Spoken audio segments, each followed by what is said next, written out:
nama saya Irfan Faki, NIM 42, Pendidikan Fisika 6B. Saya di sini akan menjelaskan materi tekanan zat.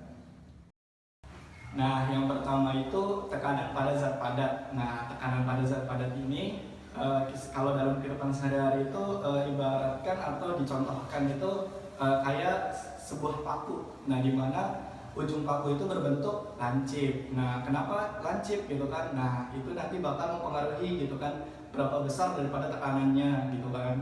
Nah, contohnya gitu kan atau rumus yang digunakan dalam tekanan zat padat itu ada rumusnya itu P sama dengan F per A gitu kan.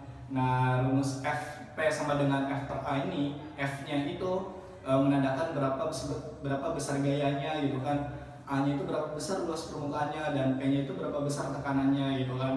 Nah, semakin besar gayanya maka semakin besar pula tekanannya. Nah, semakin besar luas permukaannya maka semakin kecil tekanannya. Nah, kayak paku tadi. Nah, di mana paku itu dibentuk itu ujungnya itu lancip.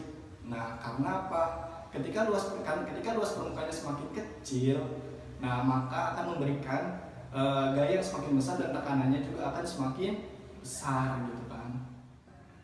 Nah, yang kedua adalah tekanan pada zat cair. Nah, tekanan pada zat cair ini terbagi menjadi 3 gitu kan. Ada tekanan hidrostatis. Nah, di sini ada prinsip Archimedes dan hukum Pascal gitu kan. Nah, yang pertama nanti kakak akan menjelaskan gitu kan tekanan hidrostatis itu seperti apa. Ya, terus yang kedua itu prinsip Archimedes itu seperti apa, dan yang ketiga itu hukum Pascal itu seperti apa. Nah, untuk tekanan yang pertama itu tekanan hidrostatis. Menurut kalian tekanan hidrostatis itu apa? Nah, kalau menurut kakak tekanan hidrostatis itu dicontohkan seperti apa? Seperti ketika kita berenang, menyelam gitu kan. Nah, ketika semakin dalam gitu kan yang dirasa daripada telinga kita itu akan semakin apa? Tekanannya itu akan semakin besar gitu kan. Nah, disinilah gitu kan tekanan hidrostatis atau apapun gitu. Nah, akan memberikan dampak kepada kita sendiri gitu kan, dimana kedalaman daripada kita menyelam, nah dan massa jenis zat cairnya itu akan mempengaruhi apa? Besarnya tekanan kepada telinga kita atau kepada kita pada saat kita berenang atau menyelam. Nah, tekanan hidrostatis ini biasa dirumuskan itu dengan apa? P sama dengan rho GH. Di mana P itu tekanannya, di mana rho itu apa? Rho itu massa jenis zat cair gitu kan. Nah, terus G itu apa? G itu percepatan daripada gravitasinya, dan H itu ketinggiannya gitu kan atau kedalamannya. Nah, terus tekanan hidrostatis ini biasa juga dicontohkan gitu kan pada bendungan. Nah, kalian udah pernah tahu bendungan nggak? Kalau dalam bendungan itu atas sama bawah itu sejajar atau miring gitu kan. Nah, kalau dalam bendungan atas daripada bendungan sama bawah itu akan berbeda, tidak bakal sejajar gitu kan, tidak bakal sejajar ini, nanti bakal seperti miring gitu kan. Atas akan lebih besar gitu kan daripada si bawahnya, jadi akan terbentuk seperti miring. Nah, itu akan mempengaruhi berapa Pak? Mempengaruhi tekanan zat cairnya gitu kan, tekanan hidrostatisnya gitu kan, agar apa? Agar bendungan itu tidak bocor ataupun jebol seperti itu. Nah, yang tadi kan kakak udah menjelaskan gitu kan apa tekanan hidrostatisnya gitu kan. Nah, sekarang kakak menjelaskan gitu kan akan menjelaskan prinsip Archimedes. Nah, kenapa kenapa sih munculnya prinsip Archimedes ini? Nah, awalnya atau sejarahnya itu seperti ini, bahwa pada saat zaman dahulu itu ada seorang raja gitu kan. Raja ini mandi, nah mandinya ini di bathtub gitu kan, atau mandinya di bak gitu kan.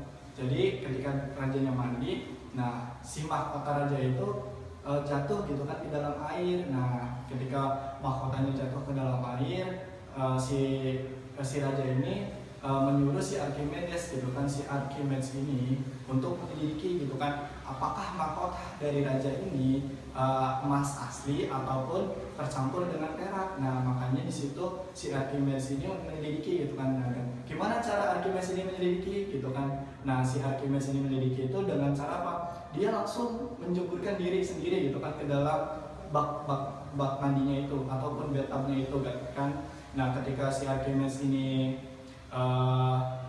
nyemplungin sendiri ke dalam bathtub ataupun bak mandinya, nah air yang berada di dalam bathtub itu ikutan keluar gitu kan, ataupun air yang di dalam bathtub itu meluap keluar gitu kan, mengalir keluar. Nah, ketika peristiwa inilah dinamakan peristiwa prinsip Archimedes, di mana nah ketika benda atau benda memiliki berat, nah akan memiliki gaya angkat ke atas. Nah, ketika benda ini memiliki beratnya itu, benda ini memiliki berat akan memiliki gaya angkat ke atas. Nah, beratnya itu akan sama besar gitu kan dengan gaya angkatnya gitu kan. Nah, makanya ketika si Archimedes ini nyemplungin gitu kan, ibaratkan si Archimedes ini bendanya.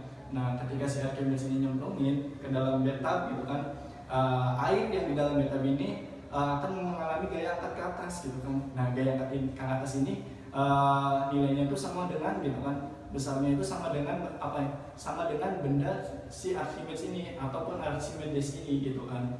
Nah, rumus daripada Archimedes ini sendiri yaitu rumus gaya angkat ke atasnya itu F gitu kan, gaya angkat ke atas gitu kan sama dengan rho GV. Nah, di mana kenapa menggunakan rho GV? Kalau tadi hidrostatis itu menggunakan H, nah kalau di dalam prinsip Archimedes ini menggunakan V atau volume gitu kan. Karena apa? Karena berbentuk karena menggunakan zat cair gitu kan, karena mengukur zat cairnya, apa massa jenis daripada zat cairnya sendiri, seperti itu.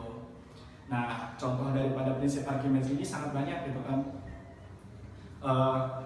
dimana kayak kita kapal selam gitu kan, kenapa bisa menyelam gitu di dalam air gitu kan. Nah, di situ ada prinsip Archimedes juga di situ. Ataupun juga kenapa sih gitu kan si kapal yang terbuat dari baja kok bisa mengapung gitu kan, kok bisa kok nggak tenggelam gitu kan di atas lautan gitu. Nah, itu juga termasuk daripada prinsip Archimedes sendiri gitu kan. Nah, tadi kan kita udah bahas apa pada tekanan, pada zat cair udah bahas dua dong. Yang pertama itu ada apa? Tekanan hidrostatis. Nah, yang kedua apa? Prinsip Archimedes gitu, atau prinsip Archimedes gitu kan. Nah, yang ketiga ini ada hukum Pascal gitu kan. Apa sih bunyi daripada hukum Pascal? Nah, bunyi daripada hukum Pascal ini ketika ada tekanan gitu kan di dalam ruang tertutup, maka akan diteruskan ke segala arah. Nah, dan nilainya ini akan dengan sama besar gitu kan. Nah, contohnya apa gitu kan? Contoh daripada hukum Pascal ini. Nah, contoh daripada hukum Pascal ini gitu kan terdapat pada apa? Tempat cuci motor atau tempat cuci mobil. Nah, ketika kalian coba datang ke tempat cuci motor atau cuci mobil. Nah, kok bisa gitu kan si motor atau mobil gitu kan bisa naik angkat ke atas gitu kan, menggunakan apa? Menggunakan mesin apa gitu kan? Wow, amazing kan. Nah, ternyata menggunakan hukum Pascal gitu kan. Di sini menggunakan apa? Dengan cara memberikan tekanannya itu apa di dalamnya itu berupa zat cair. Nah, berupa zat cair ini apa? Yang berusaha untuk mengangkat si mobil ataupun motor ini. Nah, rumus daripada hukum Pascal ini biasanya itu F per A1 sama dengan F2 per A2. Nah, kayak gini. Jadi ada dua buah gaya dan ada dua buah penampang gitu di sini. Nah, dua buah gaya ini pasti yang satunya akan lebih besar dan yang satunya akan lebih kecil. Nah, seperti itu. Nah, tadi kita udah bahas apa? Kita udah bahas yang pertama itu pada tekanan pada zat padat. Nah, yang kedua itu tekanan pada zat cair. Nah, pada tekanan pada zat cair ini terdiri dari apa? Pada hidrostatis, prinsip Archimedes, dan hukum Pascal. Nah, yang terakhir ini ada tekanan pada udara ataupun pada gas. Nah, menurut kalian udara ataupun gas itu berbentuk apa tidak sih? Nah, ternyata gas ataupun udara ini dari kasat mata itu, dari mata langsung itu tidak kelihatan gimana sih bentuk daripada udara itu. Nah, ternyata pemanfaatan daripada tekanan gas udara ini terdapat pada apa? Coba kalian pernah melihat balon udara terbang nggak? Nah, kenapa sih balon udara bisa terbang gitu kan? Nah, ternyata ketika ketika balon udara terbang itu apa?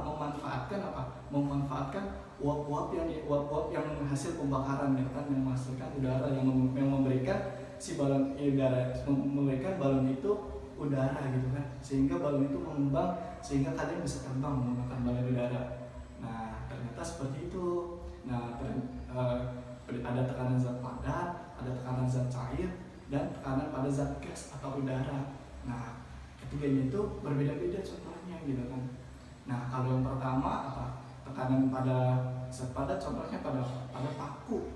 Nah terus tekanan pada zat cair banyak gitu kan.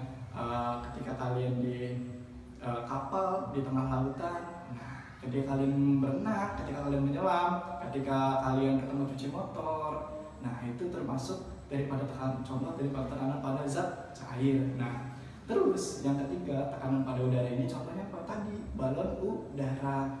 Nah ternyata karakter daripada zat ini memiliki karakter yang berbeda-beda gitu kan, dengan yang padatnya, dengan yang cairnya, dengan yang gasnya gitu kan. Nah